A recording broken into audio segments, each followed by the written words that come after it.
I would like to call to order the September 2nd, 2008 meeting of the Glendale Redevelopment Agency. May we have the roll call, please? Agency members Draymond. Here. Quintero. Here. Weaver. Here. Yusefian. Here. Chairman Najarian. Here. May we have your report, please? The agenda for the September 2, 2008 regular meeting of the Glendale Redevelopment Agency was posted on Thursday, August 28, 2008 on the bulletin board outside City Hall. Thank you. Will you read the next item? Approval of minutes for Tuesday, August 5th, 2008. I will abstain since I was absent. So will I. Do I have a motion? So moved. Is there a second? Yes, second. With no objections, corrections, and noting the abstentions of Mr. Yusefian and Mr. Weaver, the minutes will be approved as submitted. Next item, please. Item 5 are oral communications. Discussion is limited to items not a part of this agenda. Each speaker is allowed 5 minutes. Members of the agency may question or respond to the speaker, but there will be no debate or decision. The matter may be referred to staff through the executive director for investigation and report. Do you have any cards? Yes, I do. Card from Herbert Milano.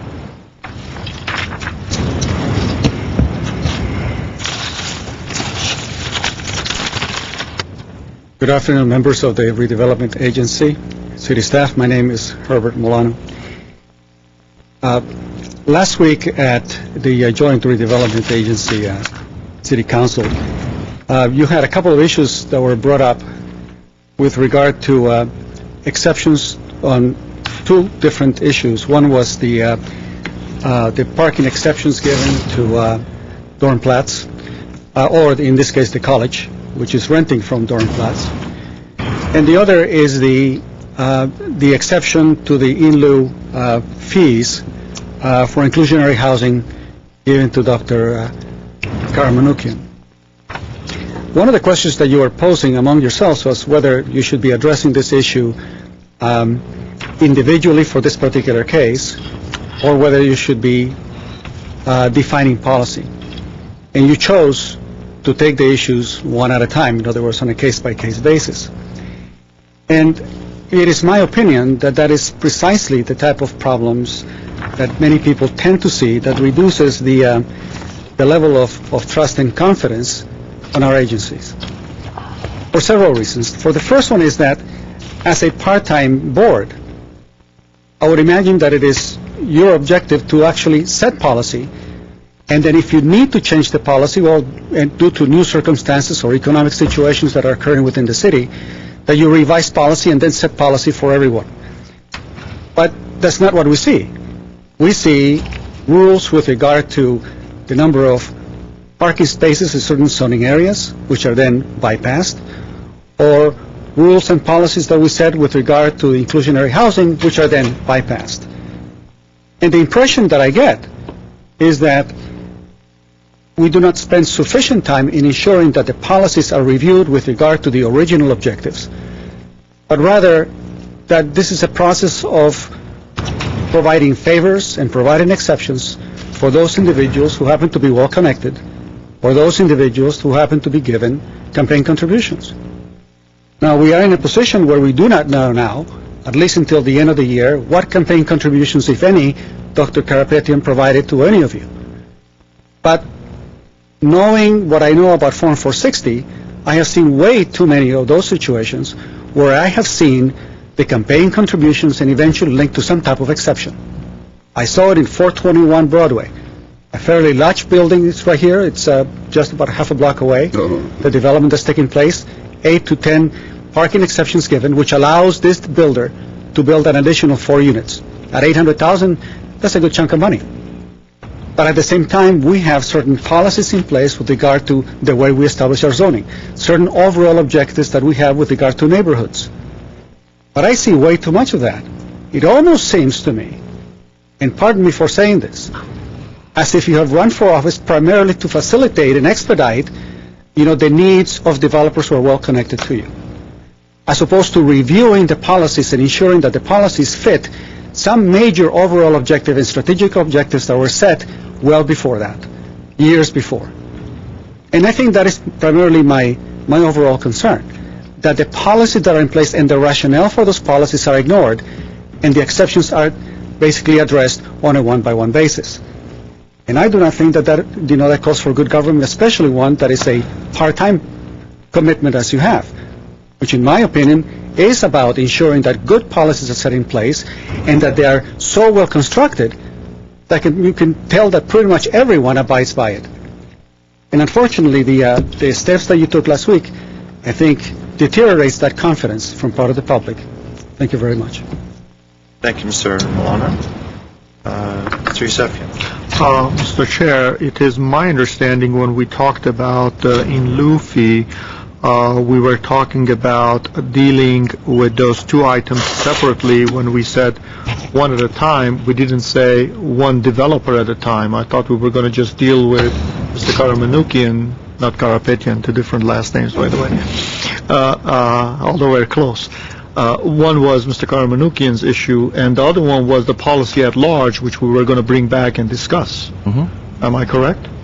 Yes, I believe that's That is what so the other one is coming back as a policy. We're not talking about one developer at a time. We're talking about bringing the whole policy and looking at it. So it's not just we just separated those two items, but nevertheless we'll be looking at the whole policy all by itself together. Thank you, Mr. Yusefian. So the variance is variance, and it's a very specific. It's site driven, so you can't. That's how it works. Mr. Drain. Well, that is true. What Councilmember Yusefian just said is true. However, it is also true. I also agree with Mr. Milano with some of what he said, because what he's talking about, I mean, clearly he's talking about specifics as well, but he's also talking about the perception of this, as you described it, a part-time agency, which is what we are. You're right. The perception that this is an individual who has contributed, I think, to every one of our campaigns. I'm embarrassed to say I can't recall the amount or the exact time that I think Dr. Karamanukian contributed to my campaign. I think it was a year ago, April, I think. And I would have to go and look at my 460 to see. But I know that he has certainly contributed to each of my colleagues' campaigns, as well as being connected politically. Having nothing to do with money. Didn't contribute. He is connected politically in this city as well. And that's not a comment that is to detract from Dr. Karamanukian. He's also done a lot of good in this city. He's contributed significantly of his own time and money to this city and the children in this city as well. However, I'll just tell you very, very honestly, I feel very uncomfortable, and I said it at that meeting. I feel very uncomfortable about the approach of taking this as one particular case. And we even talked seriously about, well, we'll just take the next two cases that come along and then we'll slam the door shut, just so we can kind of say, well, we're not just looking at one case. I think somebody mentioned jokingly that referring to it as sort of like the Kmart blue light special or something, the next two shoppers. I'm very concerned about it. One of my colleagues, Councilmember Najarian, mentioned that it was, paraphrase, undercutting the whole in lieu policy. And I think I turned to you at that point and said, no, it's completely gutting it. I have a big problem with it. Whether we do it in two stages or one stage, when we make that kind of an exception, I have a problem with it. And I think that if I had it to do over again, a vote to do over again, I would concur with my colleague, Mr. Yusefian, and abstain. I didn't abstain. He abstained. I mean, Councilmember Najarian. Najarian. Pardon me. I would abstain. But Mr. You Raymond, have gotten an earful. my understanding that we're going to discuss the second. I mean, It's on the agenda. that's agenda. And when is that coming? Anybody knows? Mr. Mayor, Mr. Chair, I don't know when the broader policy is coming back. I don't recall the date. But the issue of Dr. Karamanukian's request for waiver would only be reported back to you for information. As I recall, the staff was directed to work on I'll call it a way of securing his in lieu fee if indeed he didn't meet the requirements for selling the for sale units in the prescribed period of time, in which case if that means of securing wasn't adequate to staff as being reasonable, then he wouldn't grant the waiver, he wouldn't get the waiver, and we'd just be reporting that back to you. I don't believe the matter was to return to you. It was never to report back and then for us to then vote again. No, just, I meant report back in the form of just for your information. But the greater item the broader policy was to come back. I don't think we've assigned that, we haven't assigned that a specific date yet. The broader policy was to come back, but I wasn't addressing that specifically. I was addressing the speaker's comment that the perception is that we made this arrangement. And he is not the only, Mr. Milano is not the only one out there saying that. I'm hearing about it. And yes, I'm sure Councilmember, Agency Chair Najarian, yes, I probably would have gotten an earful, but it would have been two of us getting an earful instead of just you getting an earful. So, anyway. Thank you, Mr. So Drew. Mr. Weaver? Okay. Yeah, clear. I'll go back and check my 460s, but I don't think I've ever received a penny from Dr. K. And I still voted to give him the in lieu fee, eliminating it if we were getting at market rate housing. But I think I made it very clear I didn't like doing it, that in essence it destroys the in lieu fee process that we set up. I thought I had two other colleagues that agreed with me. I'd have never voted to give that what I did.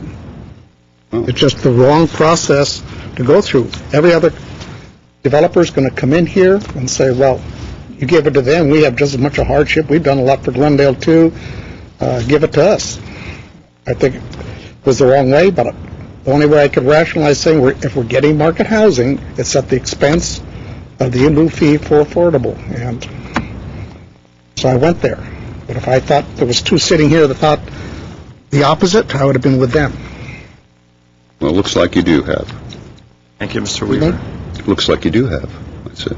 Well, what do you do about that? I have no idea. Well, Mr. Yusefian, I'm not sure that's I just want to know when the bigger question is coming in, because I think we need to really discuss that, the bigger policy, and as I said, the issue of providing housing that is market rate.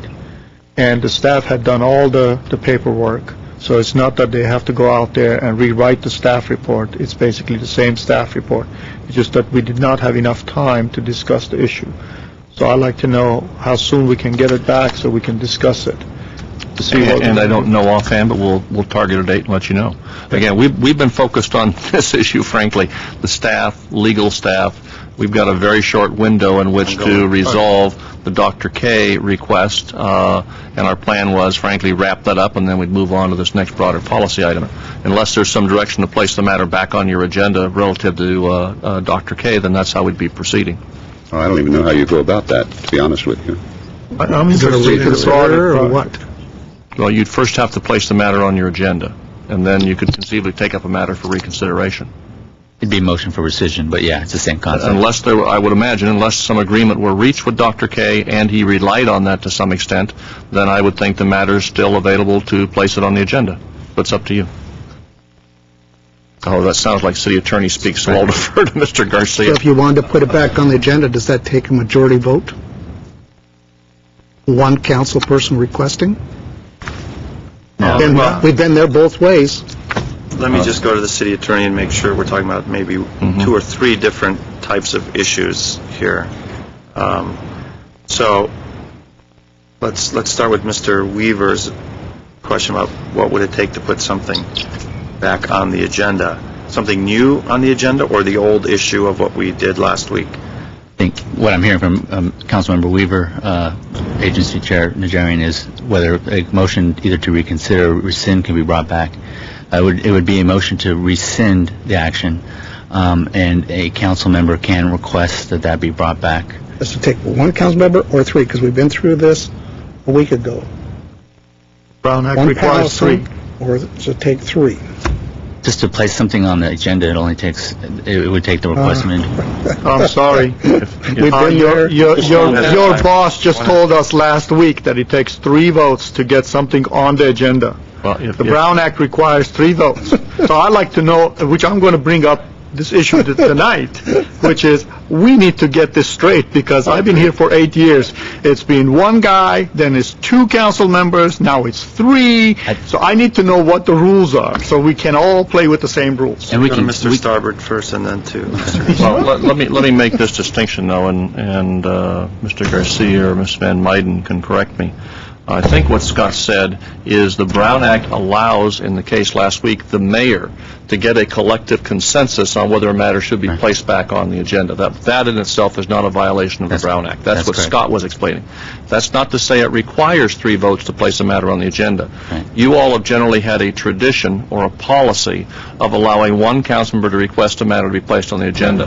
However, in a case where you've just considered the matter and made a decision, then you can get into a routine where some councilman are asked every week for a matter to be placed on the agenda. That's where it would be appropriate, in order to make sure you don't get into that kind of a repeat, to just come back and do it again until it wears you out, just to have the mayor or the chair see if there is indeed a consensus to place a matter back on the agenda.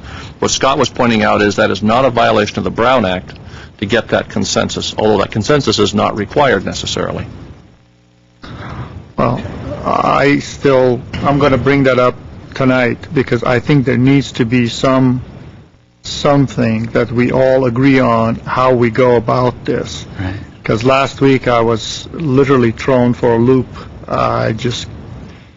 And I talked to Scott outside afterwards, and he basically told me, Brown Act does not require, 1 person. You could actually do what we did last week. Right. And if that's the Again. rule, then we can do that. So, Mr. Drain. Sure, I would, I sort of welcome the clarification myself. Yeah. Because I think it is something we need to know. And and last meeting aside, we have often come to this sort of moment where we're not sure Right. how to proceed with this, because there may be differences. Usually there are not, but occasionally there are sharp differences of opinion on whether we should even raise an issue. And so we come to this funny little moment all the time about agendizing something. I really actually welcome the clarification, but... Mr. Garcia.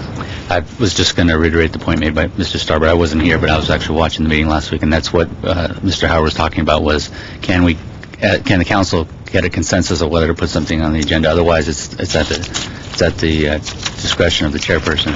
But it was appropriate for last week for the mayor to request of his council colleagues whether they could place a matter on the agenda, and that was not a violation of the Brown Act. And then the second point I wanted to raise was just there are different levels of when things get put on the agenda, and what we may be confusing here is who can place a motion to reconsideration before the council, and what the vote has to be. And so that may be one of the other issues. Typically, it has to be for motions of reconsideration or rescission are typically made by somebody who voted with the majority the previous time. So that's a separate issue that a separate layer. How that's long involved. is that good for? Well, why don't I suggest that you raise this issue at council, Yeah. and that once we get the clarification or whether a report is necessary, then we decide about how we're going to deal in the future with a motion to rescind, motion for reconsideration, agendizing items, or any other. I was just going to type add, of too, business. that because the motion was approved by the city council, that would be required to come to the council. One of the council members acting at a council meeting to I actually see. raise that issue as well. It's a council issue, not But on this particular issue, that's a This council. the one with respect to Dr. K, it was made by the council, so it should be made during a council meeting. That was a joint meeting last week, if you recall. and that would be a majority vote to put a motion to reconsider on the agenda? No, It should be a request. it's a request to put it on the, or individual Place it on request to the put it on, agenda. and And that we'll could be an clarify that individual. between now and the meeting tonight. Thank you. Okay. Mr. Drain. Well, I was just going to mention. Mr. Starr. Well, I was going to add that in this case where the action that you're talking about had a vote, then it would seem to me that even the discussion of whether to place a matter on the ballot would have to have support from at least one of the people who was in the prevailing party in the same way the motion would if it were going to pass. You mean on the agenda? Otherwise, why would you put it back on the agenda? The ballot? You mean on the agenda? On the agenda, not the ballot, on the Yeah, agenda. don't scare us. On the agenda. We're really You're reaching. supposed to know what I mean in spite of what I say. Okay, so city attorneys have the preview, you've got Of tonight's a glance meeting. at the Okay. test question before the exam, and we'll wait for the full exam. Absolutely. Mr. Draymond. So then, just to Scott's in clarify one other thing, then we are talking, when you say the prevailing, You and I. well, no, the prevailing was... The majority. Was 4 to and 1 abstention, so it That's could right. be any member. Any four. Right. Any member of And the the four. council, exception of That's Councilman correct. Matera. Right. And by tonight, you need to let us know how long is that in place? Because I think there is a time period that any council member can do that. And, does this go on for 5 years from now? Or Ordinance, it how doesn't. long is that? Don't give them all the questions Yeah. on the It's test. an ordinance. We want to, that's what they get paid the big money for.